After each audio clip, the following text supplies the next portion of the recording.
Good afternoon. I encourage you to find a seat, come in out of the rain. It's starting to sprinkle a little bit.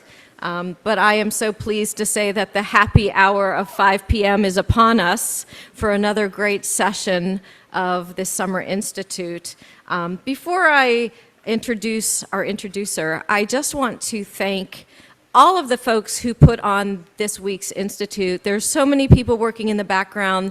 The delicious hors d'oeuvres are baked and cooked by our own chefs and bakers in what we call Take a Break, which is our dining hall.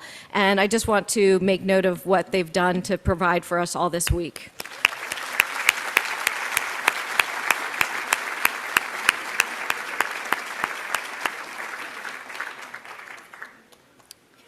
Where are the speakers? Oh, I wanted to make sure we had our speakers here. Excellent, excellent. Okay, please silence your cell phones. And I would like to welcome Keegan Bray to the podium to introduce tonight's speakers. Keegan is a recent graduate of the class of 2025 here at the College of the Atlantic. Absolutely, woo.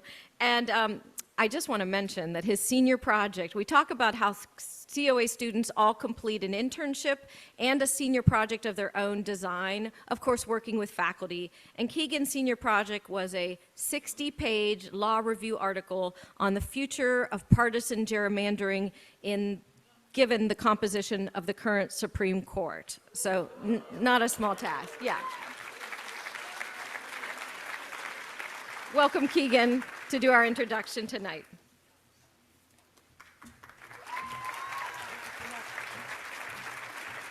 Hi, everybody. Can everybody hear me okay? Perfect. All right. Yes, my name is Keegan Bray.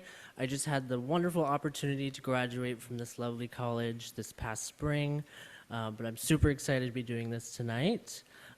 This evening's session is focused on a topic that is both urgent and full of possibility.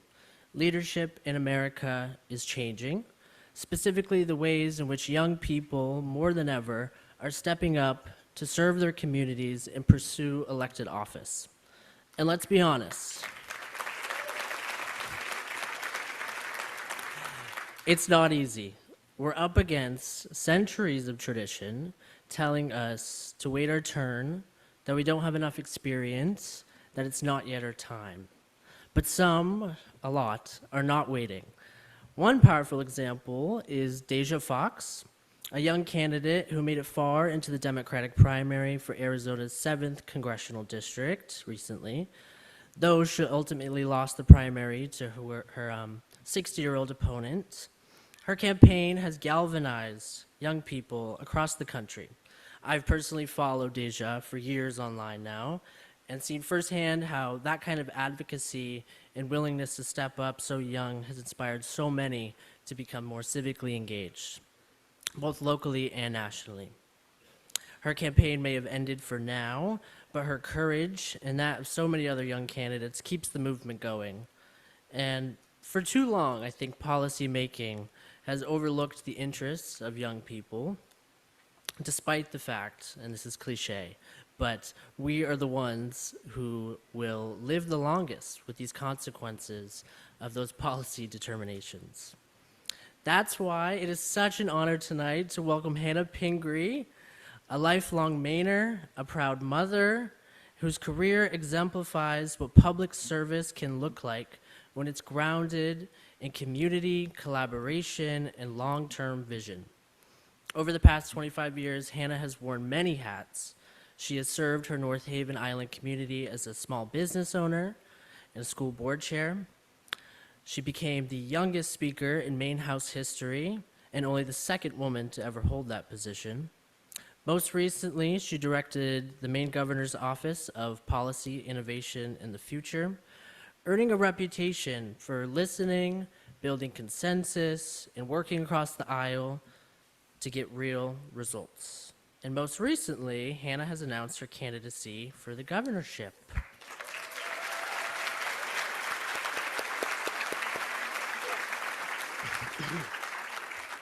And yes, I also have to mention that Hannah is the daughter of the Honorable Shelley Pingree, COA class of 1979, and representative for Maine's 1st Congressional District.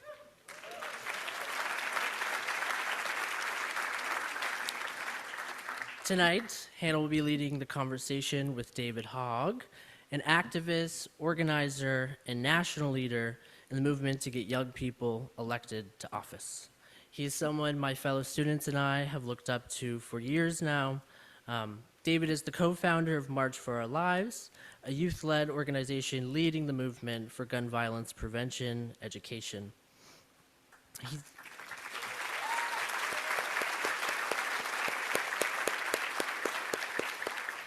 He's known for his passionate advocacy, driving young people around the country to get involved in their communities. He is also the co-founder of Leaders We Deserve, a political action committee that gets young people into office. At COA, students are thinking critically about the same kinds of issues David has taken on in his activism. College of the Atlantic student body is very unflinching in our political activism and civic engagement. I'm proud to say we were the #1 school for student voting in the 2020 cycle of elections.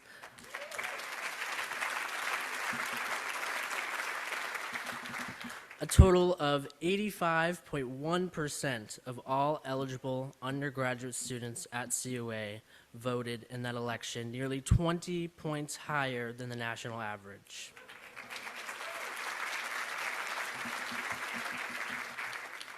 Right now, I think my generation is talking about lowering housing costs, improving access to affordable health care, expanding clean energy, and importantly, ensuring that young people like me have the opportunity to stay, grow, and lead right here in Maine.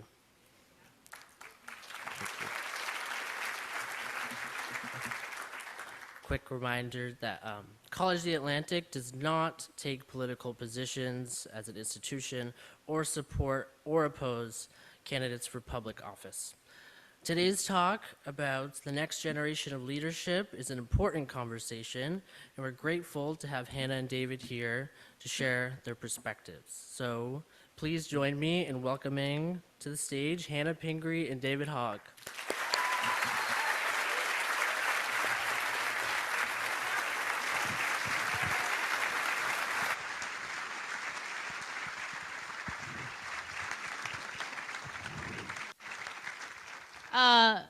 Keegan Bray for state representative. Yeah. Great job. Thank you, Keegan. Yeah, I don't know why we're up here. Just Yeah, seriously. Yeah, when's your talk? That's what I want to know. Well, thank you, Keegan. Thank you, Sylvia. It is wonderful to be here at COA. Keegan mentioned that my mother graduated from COA in 1979. I actually was grilling my mother on some family history. So she actually tried to graduate in 1976. She came to graduation that year 6 months pregnant with me.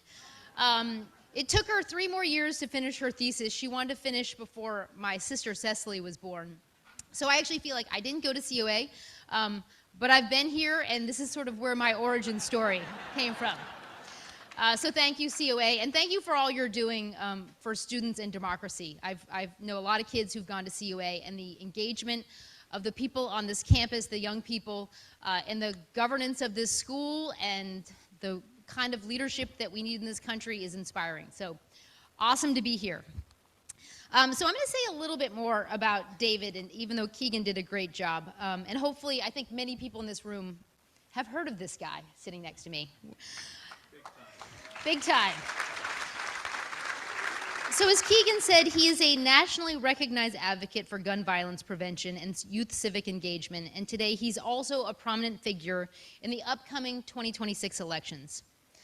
David has pushed the envelope in ways that are making some establishment Democrats uncomfortable, maybe Republicans too. You probably know David's story, that he was thrust into the public eye as a survivor of the 2018 mass shooting at Marjory Stoneman Douglas High School in Parkland, Florida. David emerged as one of the most prominent student voices calling for change. He co-founded March for Our Lives, a youth-led movement that organized one of the largest protests in U.S. history, just 5 weeks after the Parkland school shooting. David has since traveled the country speaking on issues of gun reform, political activism, and the importance of engaging more young people in our democracy. David is a Harvard graduate who has written a best-selling book, Never Again, with his sister. He's testified before Congress. He's been elected as a vice chair of the DNC. We'll talk more about that one. And he started his own political PAC and organization, Leaders We Deserve, to elect more progressive leaders under 35 to state and federal offices. And David turned 25 in April. Is that accurate? Yes. Correct. But it was my sister that testified before Congress, not me, actually. Oh, well, thank you for giving her credit. So Much better than me. Much better. I'm excited to talk to David about the state of our country and our democracy. So I have 2 middle school kids, and we spent a lot of time for a few years, especially during the pandemic, listening to the Hamilton soundtrack over and over. And when I read your bio and I sort of thought about your life history and that you're 25 years old, the line stands out, "Why do you write like you are running out of time?" The line captures Hamilton's ambition and urgency at a crucial time for American history and our democracy, and it reminds me of you, at least of what I know of you so far.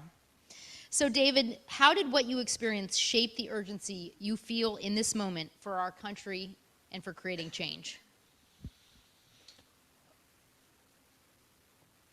Well, like everybody, I think we are shaped by the circumstances that we grow up in and the challenges that we face growing up.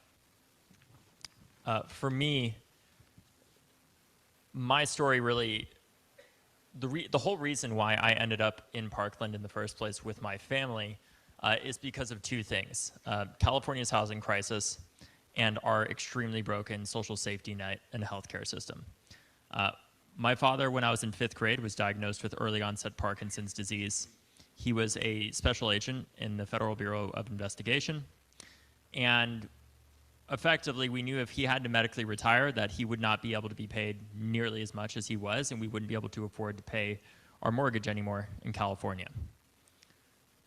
Facing that, and facing that early retirement, we ended up moving out to Florida, where we had family nearby in Coral Springs, nearby to Parkland, and decided to move to Parkland because it was one of the safest community. It was the safest community in the state for years and years on end, and it had one of the best public schools in the state.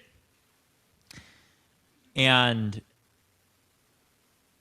I think that experience of being, displaced, removed from your community because of the housing crisis, and then being, sent across the country with your family, that's hard. And then, of course, seeing the consequences of the failures of our politicians, especially Republicans in Florida, to lead on preventing gun violence, to the point that a 19-year-old former student at my high school in Parkland was able to, despite repeatedly threatening to shoot up my high school multiple times, despite the fact that he was legally unable to purchase a handgun because he was not over 21 yet, he still could purchase an AR-15 under federal law. Despite all of that, and making those threats, having the police called to his house over a dozen times, he still was able to continue to legally own his AR-15 and use it to murder 17 of my classmates and administrators and injure 17 others. And when you live with those 2 unique circumstances, or I guess it's unfortunately not very unique in this country, but it gives you a special kind of hatred, frankly, for politicians in general of both political parties. Because the reason why California's housing crisis is so bad is not because Republicans have made it that bad, although Ronald Reagan signed this awful law called CEQA. It's a whole other story. But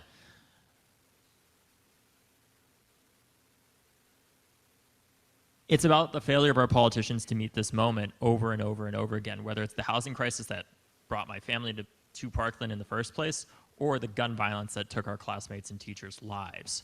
And the reason why we can't wait is because this generation is losing hope, truly.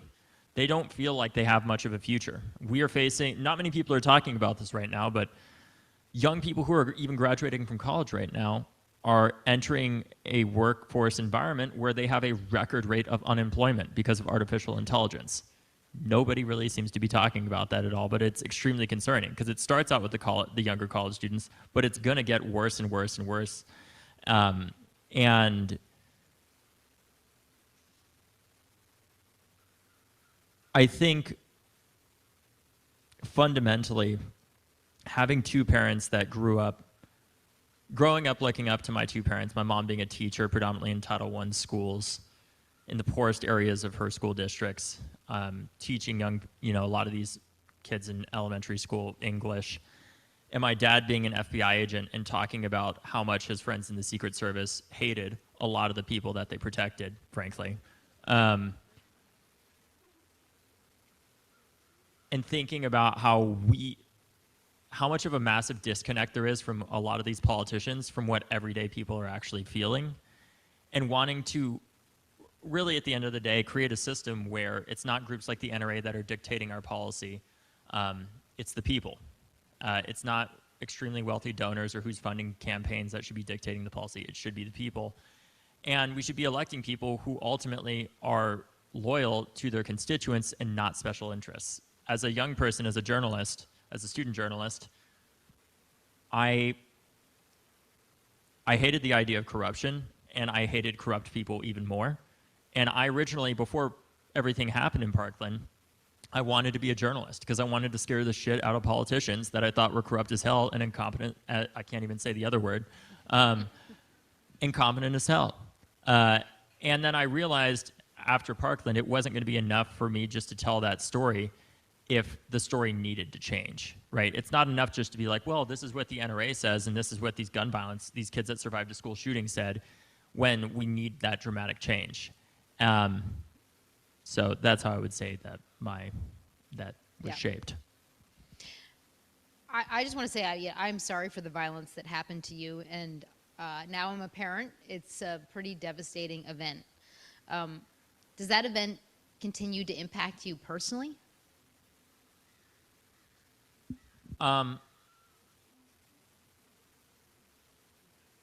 Yes. It comes up in different ways, though. When you go through something like that, what's interesting about the shooting in Parkland is that I know this is hard for you guys to imagine if you're from Maine, but in Florida, we have this thing called an outdoor school design, where there are multiple buildings, like your classroom door opens up to the outdoors.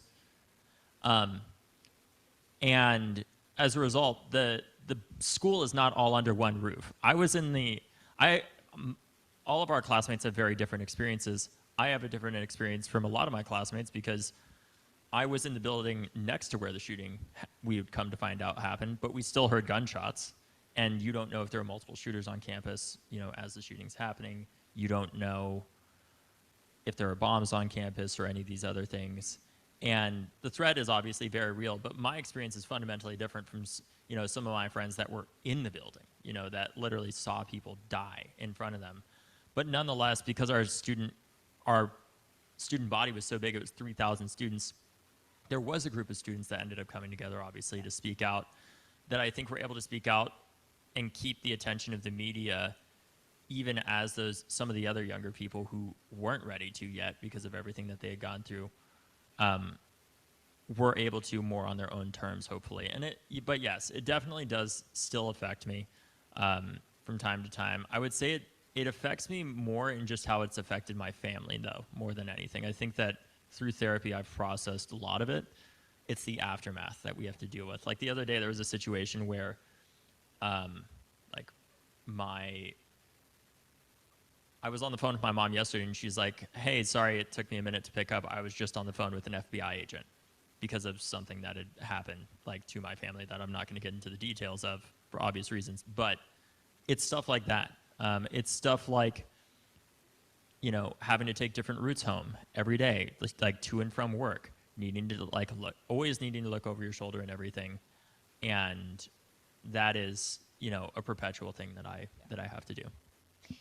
We were talking about a story before we came out that you joined a shooting club in college.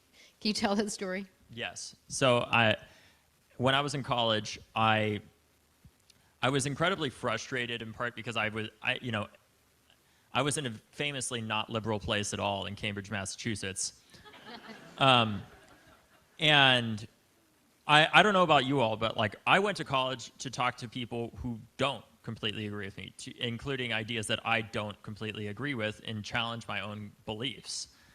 And sometimes that's hard, obviously, when you're in a super liberal place and you're a very liberal person.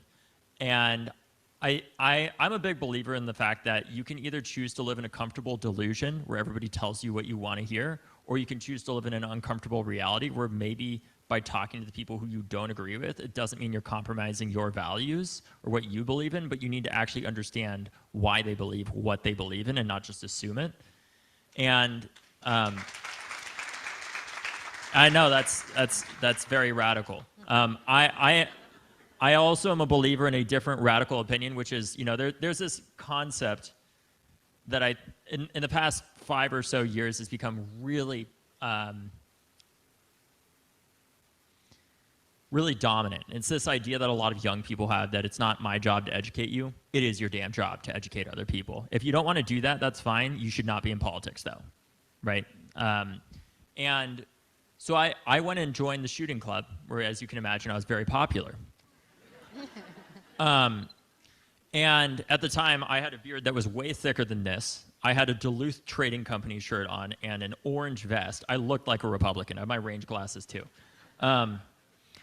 And I got pulled off the bench at the last second to fill the seat of a libertarian who vehemently disagreed with me on the team, who called out sick. And then you can imagine the coach's surprise when I showed up on the firing line for the skeet and trap shooting competition.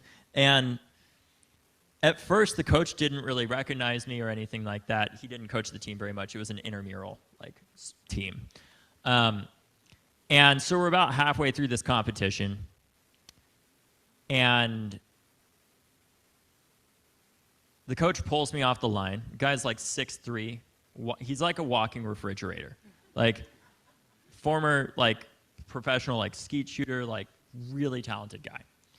And he's there with the head of, this sportsman's club that we were at, and he's like, "What's your name?" And I'm like, as we're saying this, I have a 12-gauge shotgun cracked over my shoulder. And I'm like, "David?" And he's like, "David what?" And he's holding up my Wikipedia page on his phone. And I'm like, I see what's going on here.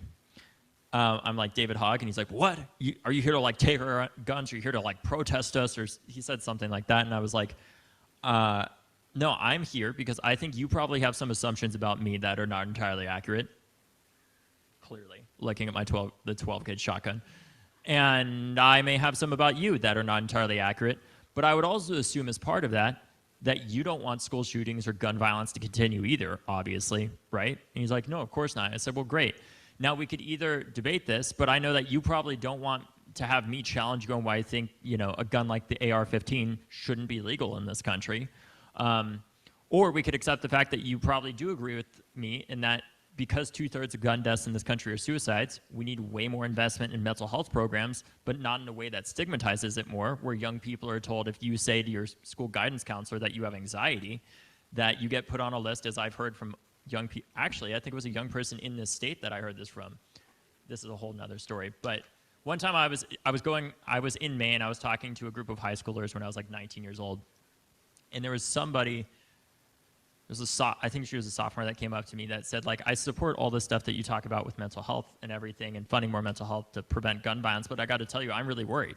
Because what she told me, and I don't know if this is accurate, she was a sophomore in high school, but what she told me was that she went to her guidance counselor and said, "I have anxiety," and she said that she got put on a list of potential school shooters, right? And so what I said to the coach of the team is, "You obviously don't want to create a world like that, right?" And he's like, "Of course not."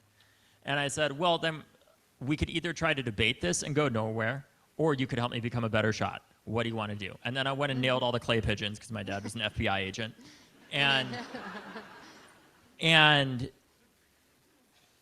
from that conversation and many, far more others that I've had that were way more aggressive online, where people will write awful things to me, where they say, like, for example, people have written to me saying that they think that I'm a crisis actor, that they think that the shooting at my high school didn't happen because Alex Jones went out there and made this whole video about me and how I'm a paid government actor to take everybody's guns. Anyways, I often message those people back and interact with them, and I say the same thing. Look, I can accept that you don't agree with me, but I can't accept the fact that you don't want school shootings to continue either, and there isn't anything that we can agree on. And in every single one of those conversations that I have, am I going to compromise my values? No. I ask them, is there any amount of information I could give you? Any amount of data, any amount of stories, anything that could even remotely have the chance of changing your mind? And they almost always say no. I was like, great. I think that's a bit myopic and closed-minded, but so be it. Why don't we focus on what we can agree on? And every time that we do that, they end up apologizing to me if they continue the conversation and saying, like, I don't agree with you on everything, but I'm thankful that I talked to you, and we actually do agree on a lot. And I've even had people that have said to me, that have said that they believed that previously that the shooting at my high school didn't happen, come back after having that conversation months later and say, actually, I don't believe that anymore, and I'm really glad that you talked to me about that because it helped to put me down the path where I realized that I was told a bunch of lies, and I actually do support you now. And thank you, David. And I would say, I'm sure many of you were here yesterday for Senator Mitchell, and he sort of ended with a theme of we need to listen and we need to be engaging with people who may not agree with us. So the fact that you have done that is really impressive. So let's talk more about Leaders We Deserve. You founded it in 2023. Give us the nuts and bolts of what the organization is doing and what you want to accomplish, especially in this upcoming election. So Leaders We Deserve was started by myself and Kevin Latta. Kevin Latta was Maxwell Frost's campaign manager. Maxwell is the first Gen Z member of Congress. I got to know Maxwell because I hired him when I was in college from my freshman dorm room to be the organizing director of March for Our Lives. And when I first asked Maxwell to work for us, he turned me down. And then the next day, I was in a full immersion Spanish class, which as a dyslexic was not the easiest thing. And then I did pretty bad on a test, and I called Maxwell and I said, Maxwell, you don't understand. I need to pass this class to graduate college. Please take this job. And he's like, fine, I'll take it. So he took it. And a few years go by, Maxwell calls me up and he says, you know, I have good news and bad news for you. The bad news is I am leaving March for Our Lives. And I said, it's okay, I passed my Spanish class. The good news is I'm running for Congress. And I said, Maxwell, you know you're 24, right? You have to be 25 to be elected. He said, yes, I know. Thankfully, I'm better at math than you are at Spanish. And I'll be 25 by the time I'm elected, if I am. And at this point, I had never really supported anybody running for office because I have a natural distrust of politicians, as you can imagine.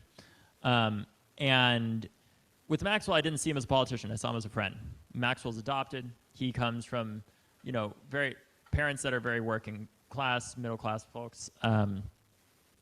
And he was running against two former members of Congress, one of whom ran a hedge fund while they were in Congress. These are all Democrats, by the way. One of whom ran a hedge fund while they were in Congress. And the other had committed tax fraud while they were in Congress. Just what we need more of, right? Both Democrats. And Maxwell was written off by a lot of people. I heard the same thing that we heard after Parkland, which is, it's terrible what happened to you kids, but it doesn't matter. This is Florida. Nothing's going to change here. And then we did. We raised the age to buy a gun in our state to 21, and we passed a red flag law that's been used over 20,000 times in our state. Mind you, Florida, in a Republican trifecta state, passed a red flag law that you guys still have yet to pass in this state. Shameful, by the way. I have a whole nother story to tell you guys about lobbying for that in 2019. But it is on the ballot this November. Yes. Well, hopefully we have a gubernatorial candidate in the future that will sign it into law. But I don't even remember the point I was getting. Oh, Maxwell. So Tell us what Leaders We Deserve is going to do. This is the origin story. I'll get there. Maxwell has all the cards stacked against him. He has to Uber drive from 9 p.m. to 2 a.m. every night while he's running for Congress. Wow. And he's couch surfing at the same time because I believe his grandma was living at like his parents' home at the time during COVID. So like he had to figure out different friends' places to stay at and stuff. And despite all the naysayers and everything like that, Maxwell ends up winning by 10 points to be elected as the first Gen Z member of Congress. But it gets far better than that because I don't care if you're 25 or 55. I care that you get shit done, right? And what Maxwell did in his first term was he introduced a bill to create the Office of Gun Violence Prevention at the White House, the Office of Gun Violence Prevention at the DOJ, but this was something we'd been advocating for years at the White House. And we're given all the reasons in the world why it couldn't happen.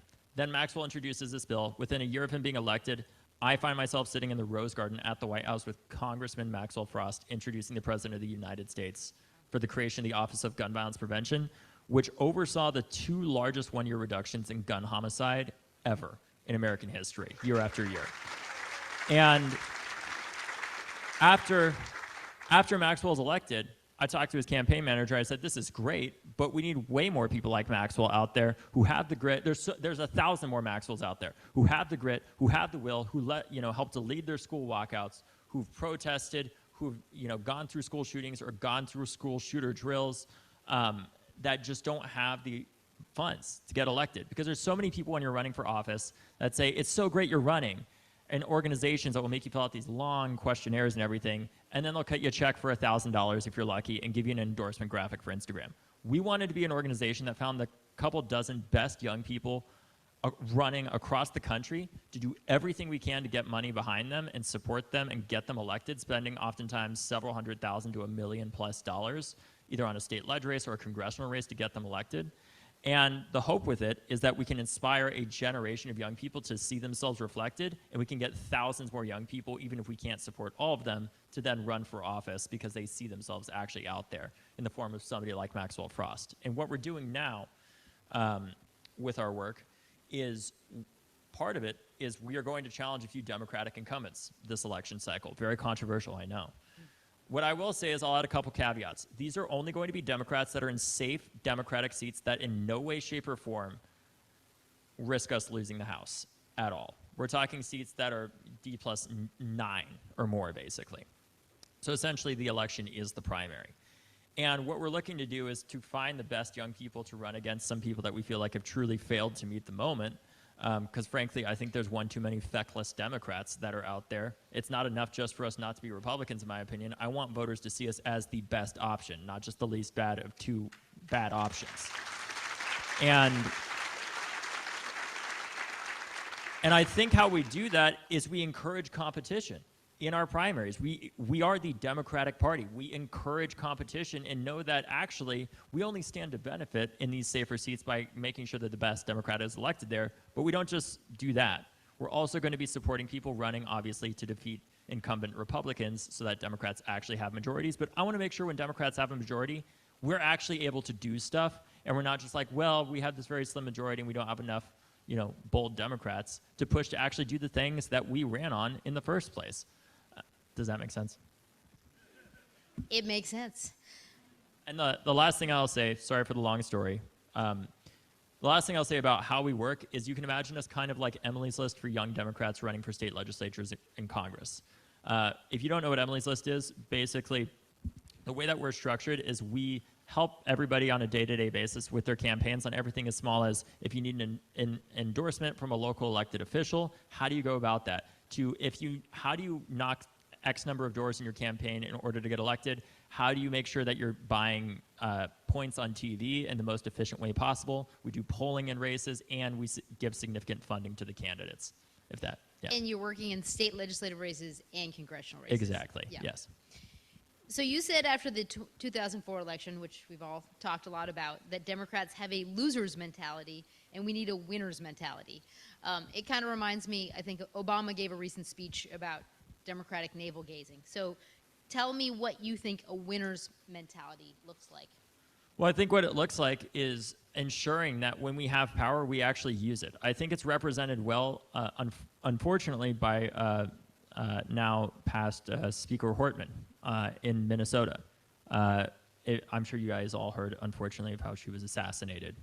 And one thing that really pissed me off about the media coverage about her was that she was not just some state legislator. She was truly one of the best Democratic speakers that our party has had in probably 50 years in any state legislature. And her loss is not just a loss for her, obviously, her community in Minnesota. It is a loss for this country and this party.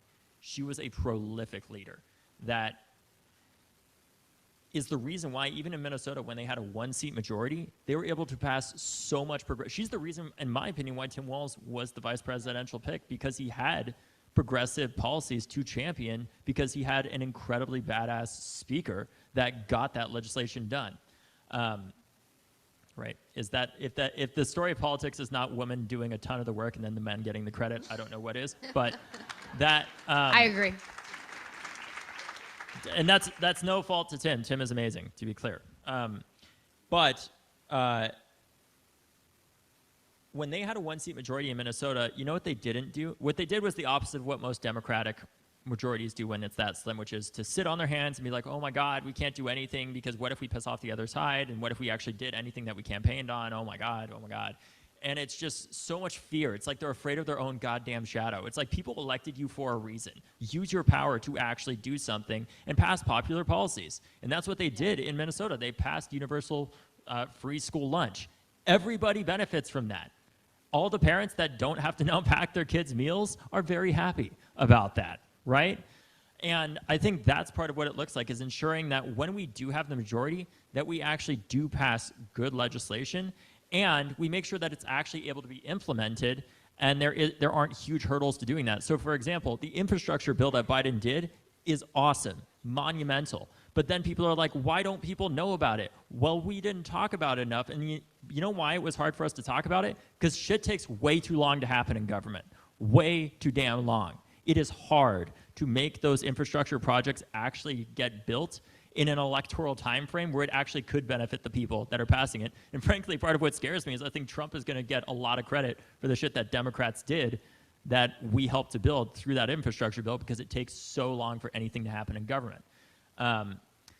So I think what it looks like is people like Speaker Hortman in the Minnesota state legislature, and hopefully seeing more of that in Congress, where even if we have a slim majority, we understand that people give us power to actually use it to improve their lives, and that is not something that we should be afraid of. Getting things done. Right. So you have made some members of the Democratic establishment angry. Just a few. In the DNC. My biggest fans. Are there things that they misunderstand about you? And do you care? Good question. Look, what I'll say is, despite our disagreements, despite my disagreements with Chair Martin and some of my other officers my other officers in the DNC, I have nothing but respect for them. I see this as a strategic disagreement about how we move this party forward at the end of the day, and what the role of the DNC is in that. I think that there was a lot of I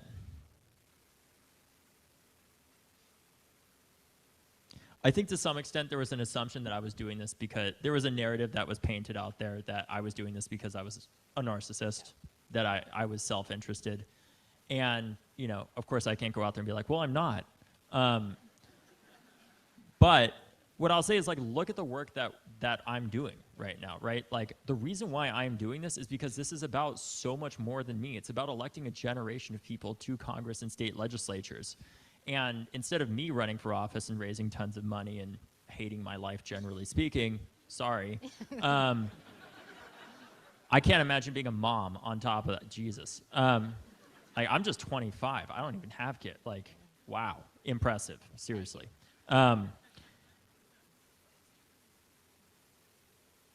My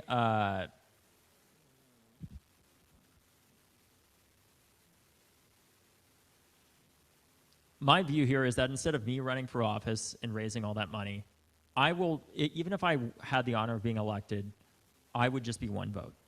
And that's not enough to get the change that I want as quickly as I want. Instead of me running, I could help to elect 30 or 40 great young people around the country who, even if, because of the dangers that my family has to deal with, that I have to deal with, even if I am taken out, I can know that all those young people are still out there doing the work, even if I'm not here, which is an incredibly screwed up thing to have to think about, but it's real. And that's why I do this work. It's because it's not about me. It's about our generation and the fact, and answering the real challenge that we have, which is that what scares me more than anything is that the thing that this country needs in order, in my view, to ensure that democracy survives and also build the Democratic Party to the strongest point it can be is the thing that the Democratic Party lacks most right now, which is hope at all. It feels pretty dreadful, right? It sucks because it feels like hope is a delusion. But I know from talking, there was a conversation I had with, at a protest several years ago with Dolores Huerta. And I asked her, what is the most important piece of advice that you would give like anybody who wants to make change? And what she said to me was that it's not so much a matter of whether or not the change is possible, it's whether or not you can convince people that change is possible. That more than anything is often the obstacle. And what I really can't stand right now about the Democratic Party is it feels like we've become the party of we can't instead of we can. It feels like we've gone down this inevitable path where it's like, oh my God, everything is so screwed, nothing's ever gonna get better, everybody's just gonna stay the same, nothing's ever gonna change. And that's true until it does. But I'll tell you this right now, it's rarely the same characters that are responsible for getting us to that position that then all of a sudden are like, you know what, we're actually gonna change things, right? I know from the work that we've done that I've done in activism and talking to so many other activists that politicians, they'll give you all the lip service that maybe not all of them, but they will give you all the lip service that you want. They'll be very nice to you, but ultimately the one thing, no matter if they're corrupt as hell or the most ethical person imaginable, the one thing they all care about is keeping their damn job. And I think that there are way too many comfortable Democrats right now at this moment of crisis in our country. And look, when we encourage competition like this, it's going to make people uncomfortable, and it should. Nobody should be comfortable in this moment of crisis. And frankly, are all of our candidates going to win? No. It is really hard to challenge an incumbent, but at least we're showing that it is something that can be done, and we're trying to break that culture of complacency that says, well, if you've been there for 20 or 30 or 40 years, you should just be there for another term, instead of acknowledging the fact that if you can't win your primary as an incumbent who has been there for 20 or 30 years, you shouldn't be there. And we need to encourage people to retire. It's insane. And what I will give credit where credit is due. Representative Jan Schakowsky just announced that she is retiring. She's a good friend, a great legislator, an amazing progressive leader with the actual damn maturity to lead by example and help to mentor the next generation instead of just sticking around forever in that position. And we need to have more of that in our party, because it's not, people think, well, we just need to win purple seats in order to win the House. That is obviously true. We need to do that. But here's the deal, too. We have so many older members that are in red states that it's very possible next election cycle that even if we win the House by, let's say, 2 or 3 seats, even if we won it last cycle by 3 seats, we would have already lost it because it would have been in the hands of Republican governors to decide when we had special elections to replace people in those blue seats. That is an existential crisis. Who had died in office. Right, who then died in office. And that is an existential threat to having a majority that the DCCC is never going to talk about, because they're an incumbent-funded organization that's funded by a lot of those older Democrats who are too uncomfortable to face the fact that they do need to retire. Yeah. It's like the end of the Soviet Union. Jesus. So let's talk about, you have talked about age limits. We talked about this a little before the event. I ran for the legislature when I was 24. Thank you. Yeah. I served as the youngest woman speaker of any U.S. House, but now I'm a middle-aged mom. I'm 48. I'm still pretty young in American politics. Especially for Congress. Okay, but outside of your age limits. And I have a mom who just turned 70 and is doing a good job, but you've suggested an age limit should be required for certain political positions. So talk about what that would look like. If you had a magic wand, this is going to be a hard one to pull off, but what would be the result? I mean, I think what it would look like is, one, this not being a unilateral decision made by a 25-year-old. Yeah. But if I had a magic wand, truly what I would do is create some kind of commission that did have a set deadline that said, like, okay, we're going to review all the fields in federal government. For example, there's an age limit to be a pilot, commercial airline pilot. There's an age limit to be an FBI agent. There's an age limit to be in the military. There's an age limit to all of these things that we consider absolutely essential and critical to our national security, right? And people's safety, except for the thing that actually can endanger people the most, which is our political system, which is crazy, right? So what I would say is it looks like putting together a commission of older people and younger people, not just younger people. We're great, but there's lots of us who suck too. Bringing them together and forming an intergenerational commission to talk about what are the recommendations that we can make that actually encourage a passing down of institutional knowledge. Because let me be clear, what I don't want is to say, well, you're just old, you suck, and you shouldn't be there. Like I just said, there's lots of young people who suck too. That's part of the reason we're so selective at leaders we deserve. We need to have a system, I think, in Congress where members know that if they choose the option of retiring, that, and this may be slightly controversial, good thing I'm not an elected official, I think we need to have a system where if you decide to retire from Congress, that you can be paid for, 5 or 6 more years, and your job is to go around and either mentor another member that's like a freshman and be like, okay, this is how the system works. This is how, like, we can mentor you, or goes around their congressional district and teaches at a college, for example, as a professor that hopefully doesn't need to be tenured, and cost the college a ton of money or something like that. Or just teaching high schoolers about, like, why is Congress screwed up in the first place. But the bottom line is we need to have a system of incentives where members of Congress who are older and do decide to retire do not feel like their lives are effectively over if they retire. Because they shouldn't be. I think there was actually just a proposal in Congress about a cognitive test for members of Congress. So I think there'll be lots more debate, but your commission's a good one. So let's talk about social media, because you have lived the generation of social media. When I was in the legislature, Facebook and Twitter were only being actually invented and allowed for public use. As speaker, we were trying to brace ourselves from not reading the comments below the Bangor Daily News stories and what they were saying about us. But obviously, you've lived through a very different time period. We've watched the New York mayoral race, where there's lots of talk about social media and politicians. So what's your take on the opportunity in social media to do your work and to improve our political system? So I think social media has enormous potential and can be used for great things, but I also think it is incredibly disruptive to our institutions and societal trust in general. I liken our time that we are living in right now to the invention of I think the last time that humanity went through a mass democratization of information like this was the invention of the German printing press that enabled the printing of the Bible in the vernacular, that then led to the Protestant Reformation, very valid criticisms of the Catholic Church, and then several hundred years of religious warfare after that. Hopefully we're not going down the same path. I don't know. But I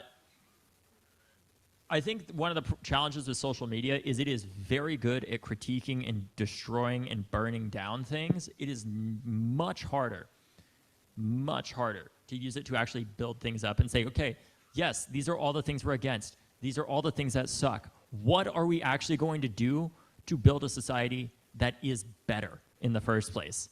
Because it is a system that empowers the critics and really harms the leaders, I would say, that actually have something to say, that say, this is what we should do, because it's always going to be easier to say all the reasons why something can't happen or why it's a bad idea than it is to say what should be done differently. But the difference is that is what leadership is at the end of the day. It's not just to say, this is how everything sucks. It's to say, what are we going to do?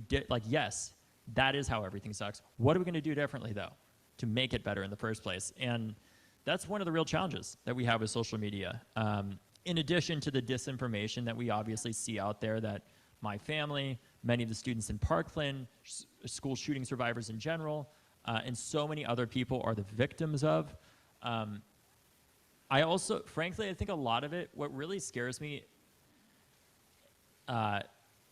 is the effect it has on younger women running for office, actually, that I don't think is being talked about anywhere near enough.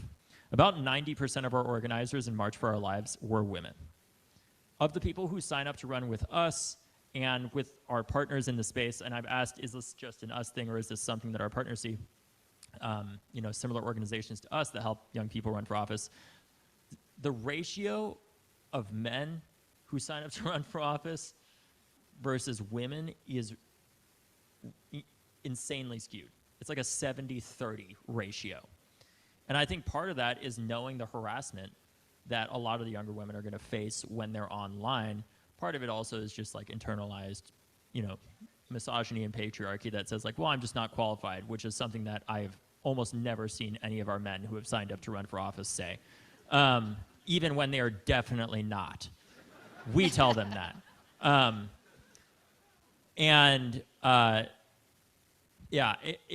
It's a really harmful consequence of social media that I don't think we're talking enough about. I think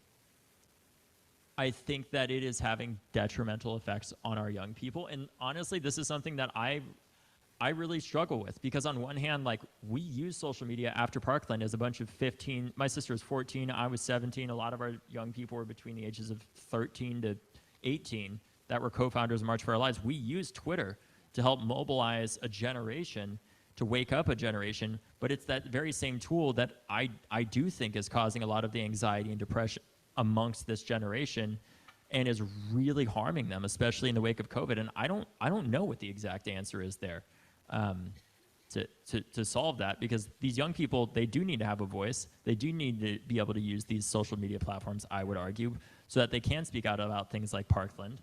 But at the same time, it's clearly having a detrimental impact on our society and on our young people. And more than anything, I think it's just making them really hopeless in many senses. And I think one of the only times that I've heard young people, even some of the most cynical ones, have any amount of hope, not just for this party, but just for this country in general. You got to remember, for me, I was 8 years old when Obama was first elected. I remember some of that hope stuff. Like, I could feel it even as an 8-year-old. Older segments of Gen Z after me, the younger ones, they don't remember that at all. If anything, they remember Trump. Like, Trump is normal to them. Terrifying. And for the first time that I've ever seen young people, the only time I've ever seen hundreds of young people come up to a political candidate and have genuine hope in their eyes and not only know the candidate's name, but literally know multiple parts of their own platform, even as teenagers, was Zoran in New York City. The only time. And I think that there's a bit of an uncomfortable conversation that election brings up, which is how Democrats treat young people in this party. Which is, we say we want to win back young people, when really we want young people who support what I realized, if anything, from my time in the DNC, is that we want young people who are sycophants, that support what the older people want younger people to support, even if what is going on is not currently working for those young people. And it's a real challenge that we have to address in this party, is like, do we want to continue to lose young people and just say, they just need to come to us, or do we want to actually go to them and ask them how we earn their support? Because when we see, it is so unusual to have a result like we had in New York in a primary, where historically those electorates are disproportionately old, white, and female in those primaries.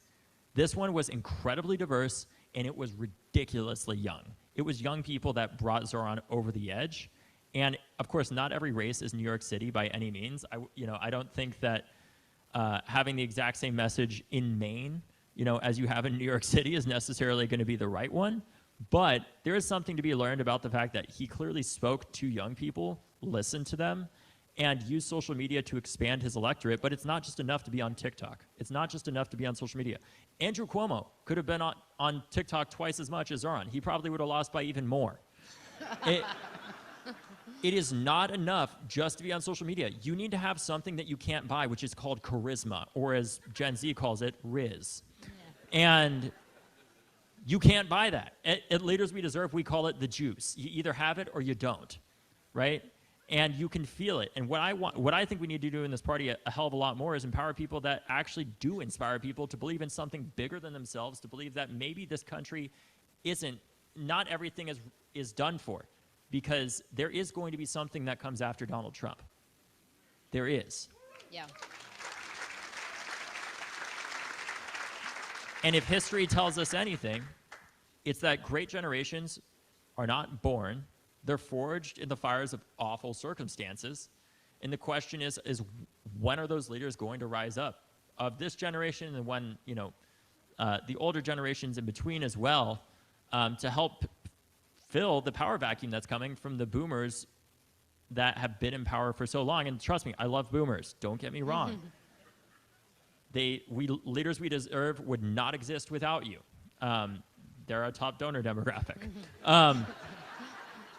It's kind of funny. Thank you very much. Huh? Thank you very much. Thank you. Thank you to the 200,000+ of you that made our work possible. But the bottom line is there's going to be a power vacuum that happens here because the boomer cohort is so big and empowered their generation and has kept them in power for so long. Mathematically speaking, they're not going to be able to hold on to that electoral coalition for much longer. And the question is, as there is that power vacuum, do we inject real fresh blood or do we inject younger versions of the current people that are there right now? And I want to elect younger people who also have new ideas at the same time.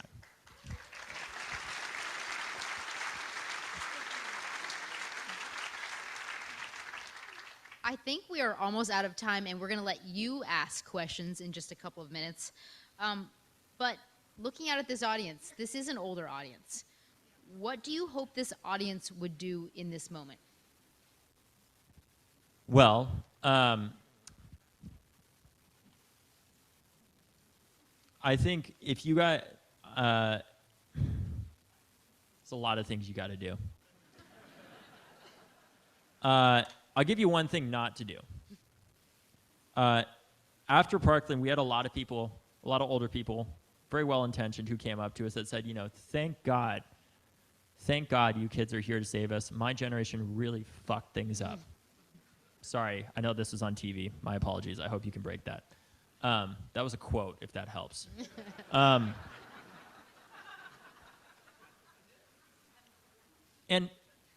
it sucked hearing that. It was hurtful because it's like, we're not responsible for the mess that we just walked into, right? So not all of you all are either, by the way. There's a lot of shitty older people that came before you guys were your age as well. To be clear, I love older people. I cannot be clear enough about that. You guys give us a lot of shit. It's an intergenerational two-way street. I'm here to take it. Anyways.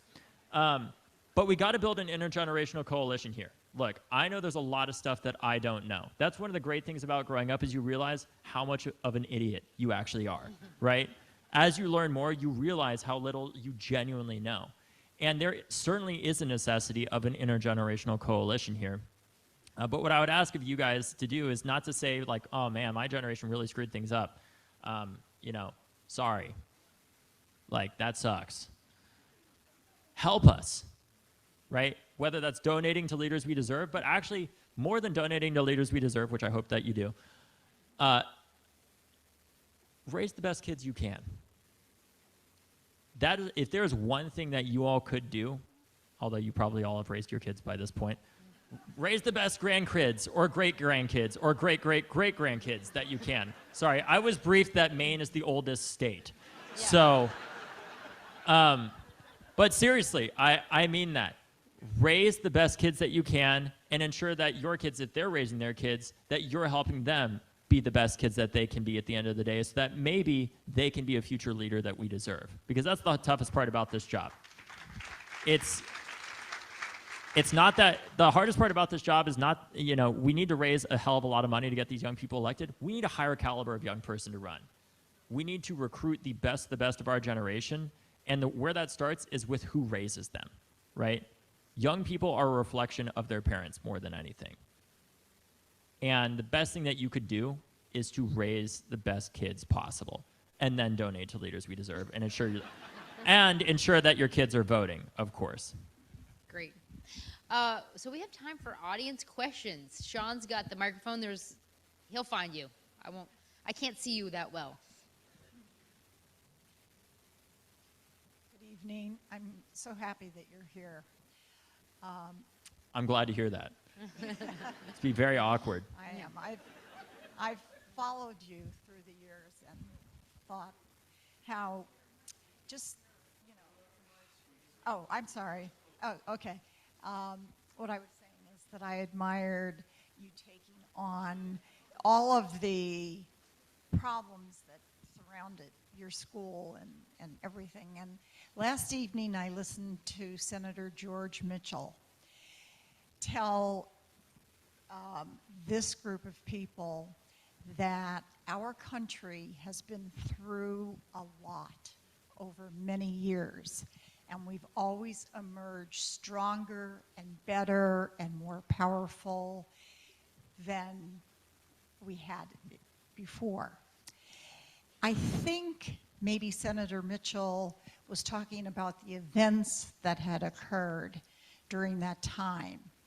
And my question to you and your contemporaries would be, do you feel that our country can heal and repair from the damage being done in Washington every day and the incompetence of the cabinet in Washington?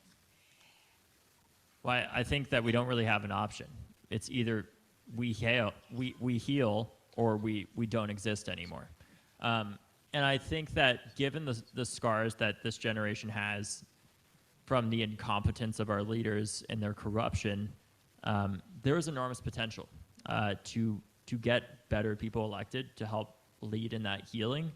But what it's going to take is a fundamental challenging of the status quo and the system that created those leaders in the first place and enabled them to be that way. Because Donald Trump is a symptom. He is not. He is a symptom of a broken system, right? He is not just a one-man show at the end of the day. You have to look at the whole framework of everything that empowered him in the first place. And what that's going to take is the strongest Democratic Party in American history, in my view. And I think the only way that we're going to get there is through a rigorous primary process where people are consistently challenged to ensure that we have the best of the best people elected. And and the party itself doesn't define itself and justify its existence based off of the amount of harm it doesn't do in comparison to the other party, but based off of the amount of good that it does when it's in government. There's a good book I'm sure that you guys love to read. That I love to read too, to be clear. These guys are all on social media. Well, to be clear, the reading comment was not about age. That was about the climate. You guys are probably inside for 9 months a year here, I would imagine. I don't know. I'm from Florida, right? Stephen King lives here for a reason. That's all I got to say, right? But there's a good book that I just read. There's a lot of debate that's going on around it, but it's called Abundance. It's by Ezra Klein. Really interesting book. And part of what they talk about is like there's fundamental orders that the country goes through, right? There was the New Deal order that we went through, and then there was the Reagan Revolution. I think that Donald Trump is the tail end of the Reagan Revolution. The question is, what are we going to build as a kind of labor New Deal type coalition in its wake to build a stronger Democratic Party that is multiracial, that is, has people of all classes, obviously. And it's going to take a lot of competition to explore what that is and what it looks like. And what it's going to take, too, is in our blue states, whether it's Maine, whether it's, well, Maine's not super blue, but you know what I mean. Like you guys have a trifecta here, technically. Especially in states like California, that Democrats are holding themselves to the highest standard possible to ensure that our states have the most affordable housing in the country, by far, the best education system in the country, by far, and the best healthcare and other systems, by far, in the country, to the point that people don't have to move out of our states because they can't afford to live there anymore, but are moving into them, right? And what I would say is, I know this is a question that we didn't get to, was one question that I've been asked here is like, there's a lot of young people leaving Maine. What do we do about that, right? And obviously I'm not from Maine, so it's hard for me to answer that. But what I can tell you is I think part of it is a massive investment in public education, right, to ensure that young people can afford to stay here, and also in housing to ensure that you can afford to live here at the end of the day, and to build communities where young people, if they don't want to, I'm a big YIMBY personally. I love mixed-use development and ending parking mandates and public transportation. But building the places where a lot of these young people are moving to, I would argue that Bar Harbor, to some extent, is a walkable city. Like a lot of the most popular areas of this country, people will be like, oh my God, you know what I really miss is college. It was so great because all my friends were nearby. I had my food there and everything. And it's like, and then they'll go on, they'll be like, you know what else is awesome? Disneyland. Like you can walk to everything. It's the best. And then they're like, you know what else is awesome? Bar Harbor, Maine. And it's like, you know, all three of those things you just described are walkable communities, right? Young people, they want to be in a community where they can easily access stuff, and they're around other young people because they may not have kids. They're increasingly not, because it's a number of factors, but part of it is the affordability aspect. I know that wasn't all of your question, but yeah. He did diverge, but I would say for those of you in Bar Harbor, we do need more affordable housing, right? Yeah. Somewhere over here. Stand up. Great. Hi, David. My name's Bo. I've taught here in this community for a zillion years, just recently retired. One, I am a boomer, and I suspect that quite a few people here cringe a little bit the way you talk. Friggin' bring it, man. I love that. Thank you for the candor and the salty language, which I'm a big fan of. But anyway, I'm 10th out of 11 kids, and my older siblings, some of whom are very conservative, grew up in a Republican family. But what I hear from the ones who are liberal, like me, or more liberal, is that we need, you know, it's just all this effort on centrist. And centrist hasn't done shit. We haven't gotten anywhere with the Democratic Party being centrist. And I just don't, like, that's my question. How do we convince the Democratic Party that just, it hasn't worked? Like, how much data do we need? Well, I think primaries are a great part of that. But I also think it's important to note, like, why do we have to be that way in the first place? Like, why do we end up having to be in a position where the party as a whole ends up being a lot more towards the right than the base actually wants it to be necessarily? When Republicans, I don't feel like, do that at all. But part of the reason for that is because Republicans have the system built in their favor. We are a non-majoritarian system of government where they are inherently always going to have an advantage because of things like the Senate that was built up as an institution to represent land and defend the institution of slavery more than anything. And we still live with the consequences of that non-majoritarian system to this day. And then also, there's a whole conversation about how Democrats have really lost the game when it comes to state legislatures that determine what our congressional districts look like, to the point that we are so gerrymandered, it ends up with us having far fewer progressive members of Congress than the Freedom Caucus members necessarily that Republicans have, because they gerrymander the hell out of their states. Democrats do it too to some extent, but I wouldn't say it's nearly as bad. But nonetheless, like, we're forced to make these decisions because the system is literally rigged against us in many ways. It is literally drawn against us. I don't know if you guys paying attention to what's going on in Texas right now. Yeah. That That is insane. And honestly, that whole situation, to answer your question before I go on that rant, the answer is, one, winning state legislatures so that we have fair maps that are drawn, that are not disproportionately in favor of Republicans, that then force, you know, somebody who, in order for us to win the House, we have to have, you know, candidates that are way further to the right than the base of the party, and the country itself actually is. And two, we need to have more courage at the end of the day. I think Democrats lack two things more than anything else that has brought us to this point, which is courage and competition. I don't think that we affect it. When you ask voters in a sample, I'd love to hear your thoughts on what this answer is. If I was to ask you, if the Democratic Party was an animal, what animal do you think it would be? Any guess? So turtle is the most common answer. Exactly. Okay, second question. Do you want to guess what it is for the Republican Party? It's a shark or a lion or some kind of apex predator. People like winners. People like fighters. And I think that we have way too many feckless Democrats in this party that are not fighters. And it is time to shape them up. And I think it's time, in my view, too, to realize, like, you know, one thing I do a lot of the time when I'm traveling around the country is I talk to my Uber and Lyft drivers to be like, you know, what's your life like? Like, what's going on? Do you vote? You know, things like that. And there was one driver that I was talking to who had, I don't think he'd ever voted before. And I was like, if there was any, he went down this whole litany of things of how, like, his rent is getting too high. He has to support his girlfriend by working 10 hours a day for Lyft. They can't afford their child care. And I said, and his medical bills are like ridiculously high. And this guy was not super old. This was like a 27-year-old. And I said,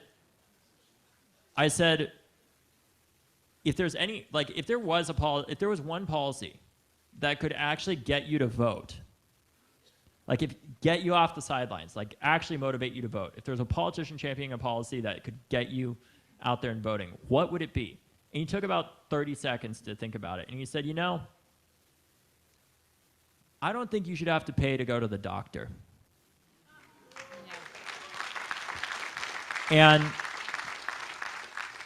one of the fundamental challenges, there are two major fundamental challenges, three, I would say, that the Democratic Party has to contend with that make it just harder for us in general. One, it's, like I mentioned, it's our system of government in terms of our structure and how it's meant to empower a minority of people. But two, it's also the fact that we stop a lot of bad shit from happening and you don't get rewarded for that, right? After Parkland, when that red flag law got passed that Democrats had helped to promote and champion and everything, it's used 20,000 times since Parkland to disarm people that are risking themselves and others. It's credited with about, I think, like an 11% reduction in gun homicides overall across the state in the years since. And the problem is you're not going to get credit, you're not going to get rewarded for the school shooting that does not happen. You're not going to get rewarded for the child that does not starve because of SNAP. You're not going to get rewarded for the person who doesn't go bankrupt because they have Medicare or Medicaid, right? And that is one thing that we have to contend with a lot. Republicans just talk about how they're trying to take this away from you over and over and over and over again. That is a far more motivating force than somebody giving something to you, which is what a lot of our existence is predicated on. And there was one other thing. I'll come back to it. But, yeah. All the way to your right. Hi, I just want to say thank you. I have been following your work for a while now, and I'm a big fan. I was around 16 when the Parkland shooting happened, so I remember that walkout. Did you say 60 or 16? 16. Got it. I am not 60.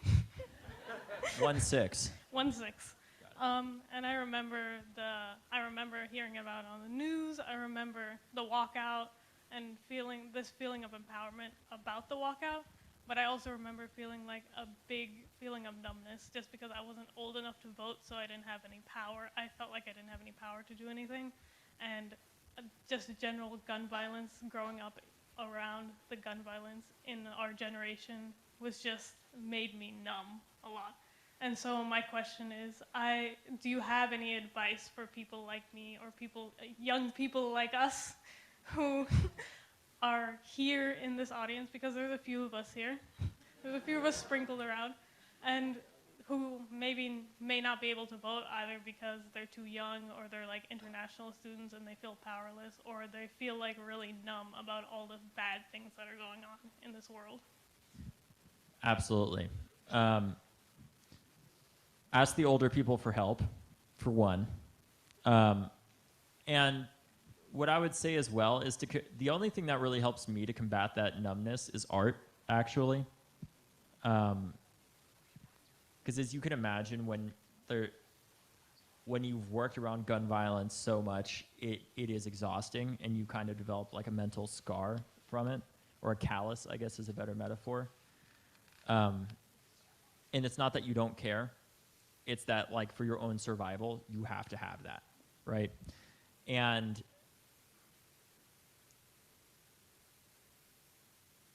two things that we've done in March for Our Lives to try to break through with that numbness is we did an art competition after Uvalde online, where we asked people to, like, submit, like, posters and other things like that represented how they felt about gun violence. And the younger version of me when I was 18 would have been like, that is the stupidest thing possible. Like, who gives a shit, right? But over time, I realized the importance of it, because when we did this, there was an actress, I forget what her name was, she was on SNL, but she actually ended up submitting to this thing. We called it Artists for Peace. And what you would do is you would just, like, draw your thing, you post it on social media, and just go, like, hashtag Artists for Peace. And she drew the most simple drawing where it was just a group of, it was a bed, and it was a few, like, stuffed animals. And there's just one sentence that are next to the stuffed animals, and it says, "She never came home." And I don't know why that struck me so much, but it like, even talking about it, I can still feel it. We need more of that to break through that numbness without the constant traumatization of a generation when there is a school shooting. We need to get proactive in reminding people about what's happening without traumatizing them, and that's where I think art can come in. We also need to show people who haven't gone through a school shooting what it feels like. And I can show you guys this now if they have it, but on YouTube we made a PSA with March for Our Lives called Generation Lockdown. And we took a group of random people that work in a warehouse, and we said, we had, like, this woman come in, and she was like, okay guys, like, we're gonna do a drill today, and informed all the staff, and we're gonna do an active shooter drill. And we're actually gonna bring in an expert to talk about this and brief you on how to survive. And an 11-year-old little girl walks in and tells them how to survive. And it is jarring. So I think that's part of how you break through the numbness, is through different forms of art. And then what I would say is, in terms of figuring out, like, where do you even begin, all you got to do is find one thing that you want to work on. I'm not even saying it even needs to be related to gun violence necessarily. I mean, it's such an intersectional issue, it's hard to disconnect it from anything else. For example, the number one predictor, talking about housing affordability, the number one predictor of where gun violence occurs in this country is where communities were redlined in the 1930s and 40s by the federal government. That obviously plays into housing affordability. So if you want to work on that, go and work on, getting mixed-use development passed, with your local city council, or whoever has supervision and jurisdiction over that here. I'm not sure. Or find just one thing to work on, and keep working at it, and keep working at it, and keep working at it, and realize, like, you're going to fail a lot, and that is okay. That is part of it. Luckily, you're young. You only need to succeed once to succeed. You can fail 1,000 times before then, and you're going to learn. So that's what I would say. We'll take one more. Hi. Thanks so much for speaking. It's been a really lovely event. My question is related to the last one. I think right now we're really in the middle of a real, like, deluge of horrors. I mean, this country every day gets closer and closer, clearly, to it being revealed, like, the severe human rights abuses and crimes against humanity that we're committing against our own people, against immigrants. There's multiple genocides happening in the world. And young people like me and young people I know are having a lot of trouble staying sane, but believing in electoral politics at all. And my question for you is, what would you say to young people who feel that electoral politics should be, it sounds crazy, but a lot of people feel this way, right? Electoral politics should be abandoned and more aggressive tactics should be taken up. My question is, what would you say to them? Well, I would say, look, governing in democracy is hard. It is incredibly hard. Because in order for you to get 100% of what you want, you need 100% of the power, and that is not possible in democracy. What I would say is that even if you don't believe in 99.9% of politicians because you feel like they are terrible in any number of ways, there has to be at least one person out there that you can believe in and get behind and hopefully support and get some semblance of hope from. And if you don't see that person, try to be it. And look,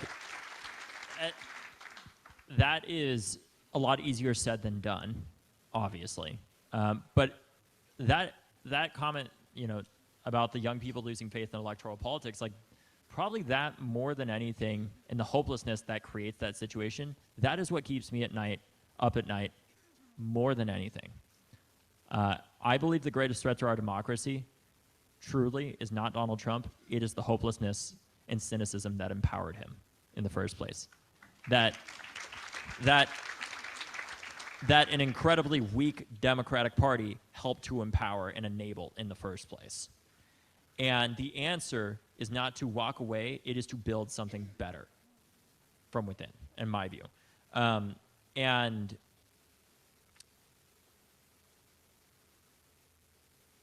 it's hard. It is incredibly hard when the system is obviously upheld by, take the NRA, take big oil, take any of the major special interest groups. The one thing that holds all of them together at the end of the day is our extremely broken campaign finance system, right? And that is something that there is a lot of bipartisanship around. We don't seem to talk nearly enough about, which is that we all say it's broken, but we act like it's never going to get fixed. But that's part of the reason it's not going to get fixed, because we're like, well, it's just never going to change. Thankfully, I don't know how old you are, but I imagine you're younger. We're probably going to outlive the Supreme Court members that are there right now, assuming the country exists at that point. But the other thing that I would say is to lean on a lot of the people that have led in these major movements before, in the writings that they've left behind, even if they no longer are with us. I'm thinking of people like Bell Hooks and James Baldwin, Ella Baker, Malcolm X, obviously, and many others that are out there to understand, because the situations that they were dealing with, we think things are obviously bad right now, extremely bad. They've been orders of magnitude worse in the past, and people still figured out how to get through and survive it in one way or another. And luckily, a lot of them wrote about how they did just that. And that's what I would look at. I would also, in my view, the current book that I'm reading that is quite dense, and I don't know if many of you will want to read it, is a book by Hannah Arendt called On the Origins of Totalitarianism, that talks about the weaponization of intolerance in Europe and imperialism basically coming back and then creating the Holocaust and a bunch of other horrifying things. But I know that's not a completely satisfactory answer, but the fact of the matter is no single person is going to provide one. It's going to have to be a generation of people that come together that try to answer that question and hopefully do find an answer through electoral politics, because I worry about what the future looks like if it's not through that.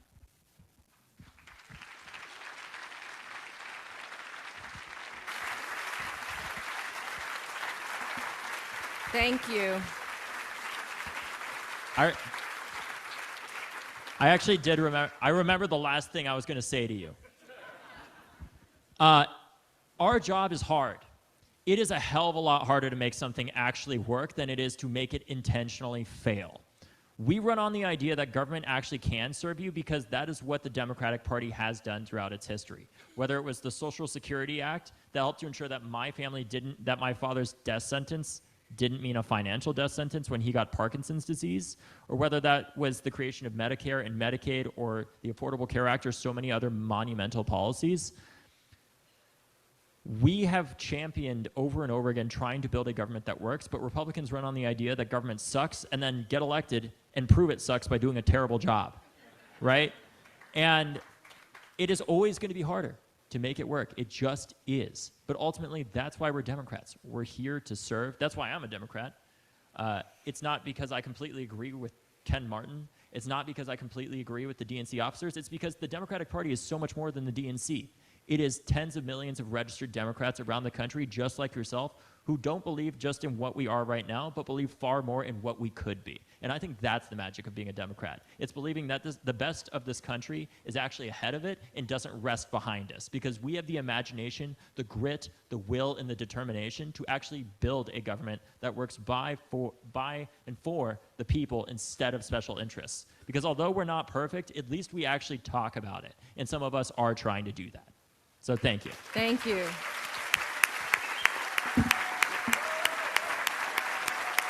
Thank you.